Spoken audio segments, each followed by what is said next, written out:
نحمده ونصلي على رسوله الكريم اما بعد فاعوذ باللہ من الشیطان الرجیم بسم اللہ الرحمن الرحیم۔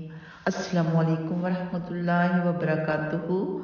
آج ہم سورہ نساء پارہ نمبر 4 کی آیت نمبر 11 کی تفسیر اور لفظی ترجمہ کریں گے انشاءاللہ تعالی۔ لمبی آیت ہے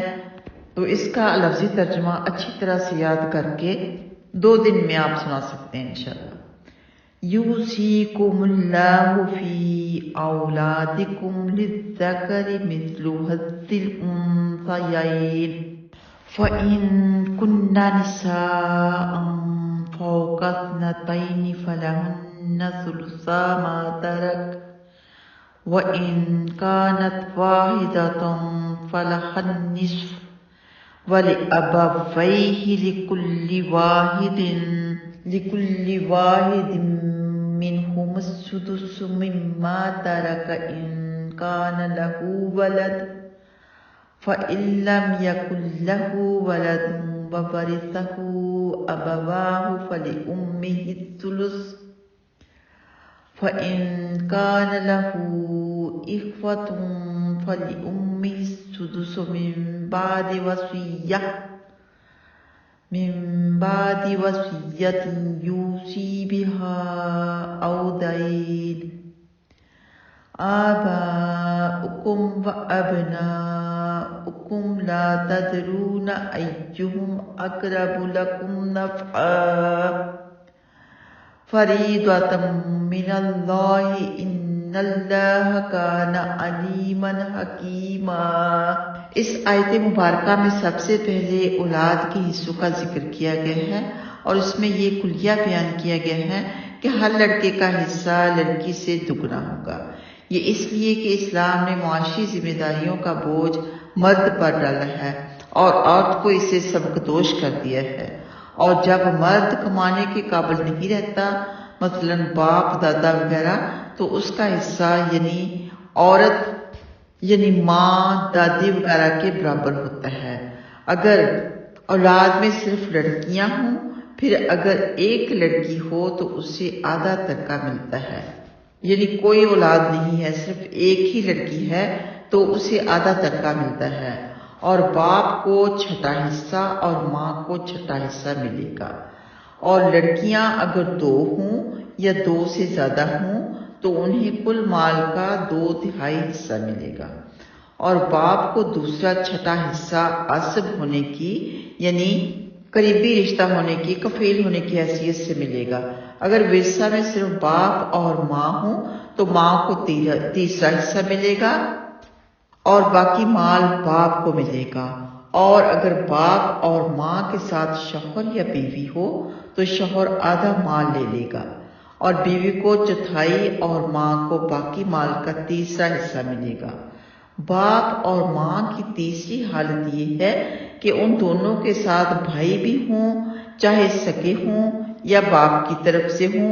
یا ماں کی طرف سے ہوں، تو بھائیوں کو باپ کی موجودگی میں کچھ بھی نہیں ملے گا۔ یعنی مرنے والے کی اولاد ہے، بیٹا ہے، چاہے اکیلا ہی بیٹا ہے، کچھ بھی ہے، تو پھر اس کے بھائی بہن سب محروم رہ جائیں گے۔ لیکن ایسی حالت میں ماں کو 1/3 مال کے بجائے چھٹا حصہ ملے گا۔ تمام علماء کرام امت کا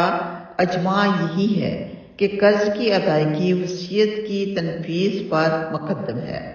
آیت میں وصیت کو اس لیے مقدم رکھا گیا ہے تاکہ لوگ اس کی تنفیذ میں سستی نہ کریں، اور یہ آیت اس بات کی بھی دلیل ہے کہ قرض کی ادائیگی اور وصیت کی تنفیذ کے بعد ہی وراثت کی تقسیم ہوگی۔ آگے کیا فرمایا ہے کہ میراث کے یہ حصے اللہ سبحانہ تعالیٰ نے مقرر کیے ہیں، اور وہی حکمتوں کو زیادہ بہتر جانتا ہے۔ تم نہیں جانتے کہ ورثہ میں سے کون تمہارے لیے زیادہ نفع بخش ہے۔ اگر وراثت کی تقسیم تمہارے اوپر چھوڑ دی جاتی تو تم بغیر حکمت جانے اس کی تقسیم کرتے، جو تمہارے لیے اور ورثہ کے لیے کسی طرح بھی مناسب نہ ہوتا۔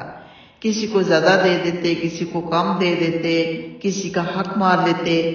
اللہ سبحانہ تعالیٰ نے کلیئر کر کے سب کے حصے بتا دیے۔ تو اگر مرنے والے کے بیٹی بھی ہیں، بیٹیاں بھی ہیں، ماں باپ بھی ہیں،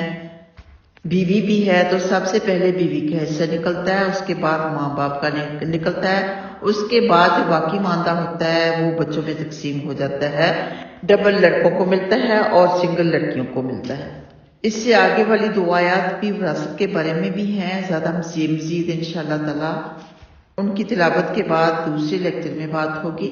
سیدنا جابر بن عبداللہ رضی اللہ تعالیٰ عنہ بیان کرتے ہیں کہ رسول اللہ صلی اللہ علیہ وسلم اور سیدنا ابو بکر صدیق رضی اللہ تعالیٰ عنہ نے پیدل چلتے ہوئے بنو سلمہ میں آ کر میری عیادت کی۔ رسول اللہ صلی اللہ علیہ وسلم جس وقت تشریف لائے میں بے ہوش تھا، آپ نے پانی منگوا کر وضو کیا اور مجھ پر پانی کے چھینٹے مارے جس سے میں ہوش میں آ گیا۔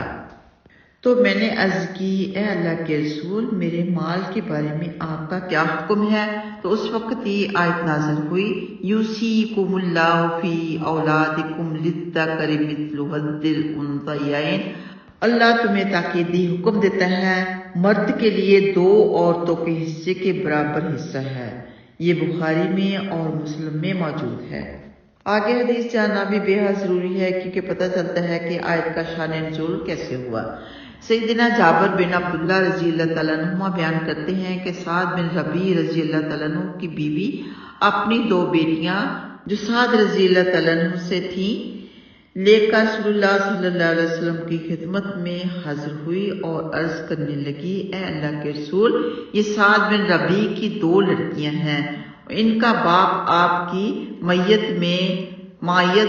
احد کے میدان میں شہید ہو گیا۔ ان کا باپ آپ کی مائیت میں احد کے میدان میں شہید ہو گیا ہے اور ان کے چچا نے ان کے مال کو لے لیا ہے اور ان کے لیے کچھ نہیں چھوڑا، اور جب ان کے پاس مال نہیں ہوگا تو ان سے نکاح کون کرے گا؟ سیدنا جابر رضی اللہ تعالیٰ عنہ کہتے ہیں کہ آپ نے سن کر فرمایا، اللہ سبحانہ تعالیٰ اس کا فیصلہ فرمائے گا۔ تو راوی کا بیان ہے کہ اسی موقع پر اللہ سبحانہ تعالیٰ نے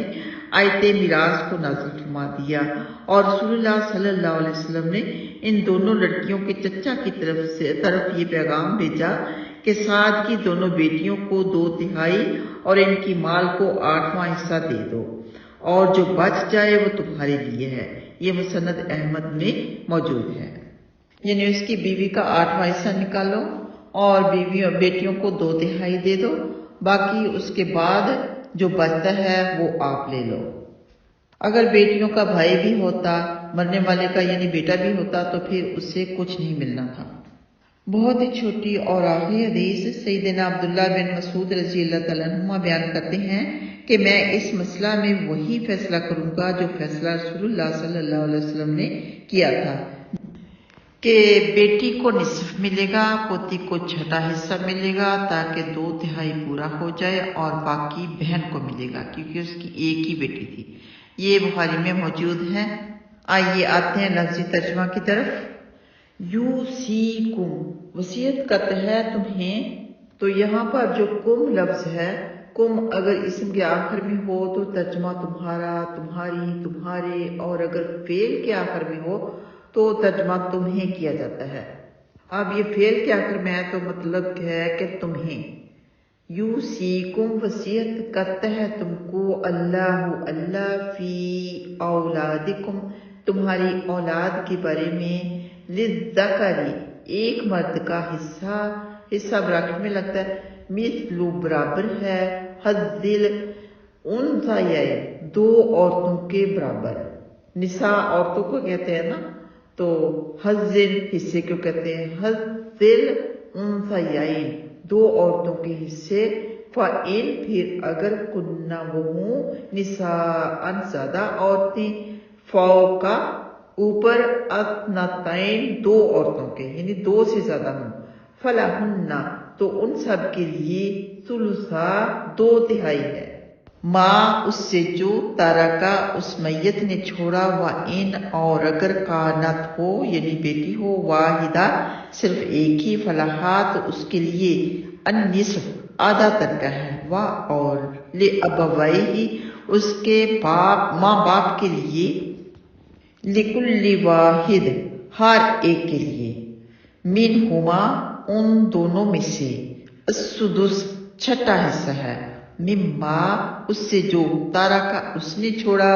ان اگر کا نہ ہو لہو اس کی ولد کوئی اولاد، فَإِن پھر اگر